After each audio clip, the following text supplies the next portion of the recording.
पायल एक खुले मिजाज की जिंदा दिल लड़की होती है जिसे उसके पापा ने फुल्ली सेल्फ इंडिपेंडेंट बनने के लिए सब कुछ सिखाया हुआ होता है। एक शाम पायल अपनी बाइक पर सीटी बजाते हुए कॉलेज से घर वापस पहुंचती है, जिसे देखते ही उसकी मम्मी गुस्से में पूरा घर सिर पर उठा लेती है। आ गई महारानी, बहुत बोलते थे मैं अपनी बेटी को सब कुछ सिखाकर दुनिया में मजबूती से खड़े रहना सिखाऊंगा, साथ में बेटी को लफंडर बनना भी सिखा दिया, ये नहीं बताया। क्या हुआ? आज ये कुकर इतनी सीटियां क्यों मार रहा है? सीटी? सारी फसाद की जड़ तेरी वो बाइक और सीटी है, उन्हीं से लड़के छेड़ती है ना तू। हाँ, ये तो गलत है, मुझे बताए बिना ही लड़का छेड़ दिया। हाय तौबा, ये कैसा पति और बेटी मिले हैं मुझे। अरे मम्मी यार, तुम ओवर एक्टिंग बंद करो, और मैंने कोई लड़का नहीं छेड़ा पापा। शिट यार। अच्छा मम्मी, आप पहले मुझे ये बताओ कि आपको ये सब बेकार बातें बताता कौन है? अच्छा, तूने कोई लड़का नहीं छेड़ा? अरे वही शर्मा आंटी, वही बताती रहती है, पर उसकी खबर तो मैं खुद ले लूंगी। अच्छा मेरी प्यारी बेटी, थक गई होगी ना, जा जाकर आराम कर बेटा। अचानक मम्मी को गर्म से नरम होते देख के पायल और उसके पापा कंफ्यूजन में एक दूसरे को देखने लगते हैं। आंखों से कुछ इशारे होते हैं और पायल वहां से चुपचाप चली जाती है। जिसके बाद रात को घर में सबके सोने के बाद दोनों पापा बेटी छत पर मिलते हैं। क्या खबर लाए हो? अरे तुम्हारी मम्मी तो हमसे भी तेज निकली, कोई खबर नहीं मिली। क्या यार पापा, पता नहीं अब मेरी मदर इंडिया कौन सा बम फोड़ेगी। इसी के साथ दोनों अपने कमरे में वापस जाकर सो जाते हैं। अगली सुबह पायल जैसे ही कॉलेज जाने के लिए तैयार होकर कमरे से बाहर निकलती है तो उसकी मम्मी उसे लड़के वालों के सामने ले जाकर खड़ा कर देती है। जी, ये है मेरी बेटी पायल, थोड़ी चंचल है लेकिन बहुत नेक दिल और होशियार है। देखते ही देखते कुछ घंटों में पायल और शुभम का रिश्ता पक्का हो जाता है, जिसके कुछ दिनों बाद पायल शादी कर अपने ससुराल पहुंच जाती है। सोचा था मम्मी कोई बम फोड़ेंगी, पर उन्होंने तो सीधा मुझे उम्र कैद की सजा ही दे दी। बहू, अब उम्र कैद समझो या बम, रहना तो यही है, निभाना यही है, इसलिए छिछोरी हरकतें बंद करनी होगी। है?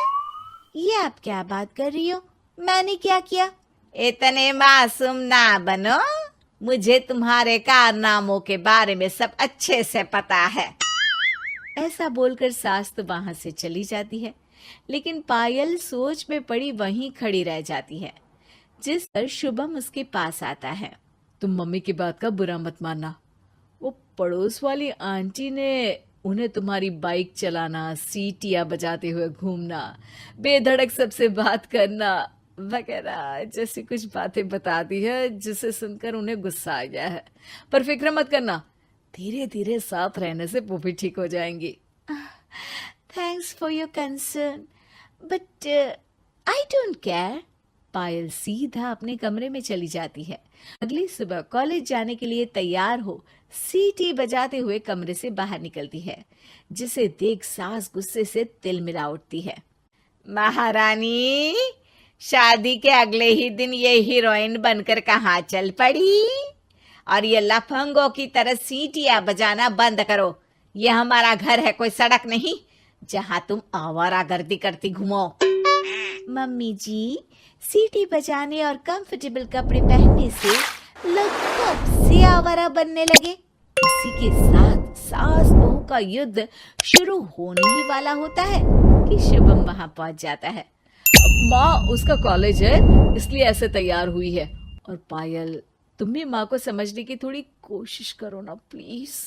सिचुएशन संभालकर शुभम और पायल घर से निकल जाते हैं। इसी तरह दिन बीतने लगते हैं, जिससे सास बहू की लड़ाइयों के बीच शुभम पिसता रहता है, लेकिन साथ ही वो दोनों एक दूसरे की आदतों को अपना भी लेती हैं। पर पायल का सीटी बजाना सास को आज भी नागवारा ही होता है। आसमान गिर जाएगा, धरती फट जाएगी, पर इसकी सीटी ना जी ना, कभी बंद नहीं होगी। अरे मम्मी जी, जब आप मेरे कुछ बोले बिना सीटी से ही समझ जाती हो कि मैं क्या बोल रही हूँ, फिर इसे बदलने की क्या जरूरत? यही तो हमारी यूनिकनेस है। पायल की बात से ज्यादा सहमत ना होते हुए भी सास हंस पड़ती है। उसी शाम पूरा परिवार घूमने जाने का प्लान बनाकर घर से निकल जाता है और उनके जाते ही घर में चोर घुस आते हैं और तभी वो सब भी दोबारा घर के अंदर आते हैं बाहर से। क्या यार पायल, एक शाम भी फोन के बिना नहीं रह सकती थी क्या? घर में ही तो फोन है, कहाँ चला जाता? अब जल्दी अंदर जाकर अपना फोन लाओ, मम्मी और मैं यहीं बाहर वेट करते हैं। ज्यादा बोल रहे हो, देखो अब और धीरे काम करूंगी। ऐसा बोलकर पायल घर के अंदर जाती है और बहुत देर तक बाहर निकल कर नहीं आती। अरे ये तो सच में जानबूझकर लेट करने लगी। चल कर देखते हैं ना। दोनों जैसे ही मेन डोर के नजदीक पहुंचते हैं, उन्हें पायल के सीटी बजाने की आवाज सुनाई देती है। हमें लेट करके खुद मजे से बैठी सीटियां बजा रही है। अरे गधे, ये मजा नहीं सजा है, जल्दी से पुलिस को फोन कर। माँ की बातों से कंफ्यूज्ड शुभम उसे देखता ही रहता है। सास खुद ही पुलिस को फोन कर देती है। कुछ देर बाद वो दोनों पुलिस के साथ घर के अंदर जाते हैं तो पायल एक कुर्सी पर बंधी होती है और सास को देखते ही दोबारा सीटी बजाने लगती है। सीटियों की दुकान फिर से शुरू हो गई तू? और क्या इन सबको कह रही है कि चोरा है चोरा है? तुझे कैद किया है, थोड़ा तो तरस खाकर डर हमसे। और प्यार से क्या बोल रहा है इससे? अरे इसके सर पर बंदूक लगा, ठोक दे इसको। अरे चल झूठे, तेरे पास तो हथियार है ही नहीं। सास की बात सुन वहां मौजूद सारे इंसान हैरान रह जाते हैं और पुलिस तुरंत उन चोरों को अरेस्ट कर लेती है। आपको कैसे पता कि इनके पास हथियार नहीं है? अरे सीटी नहीं तो बताया।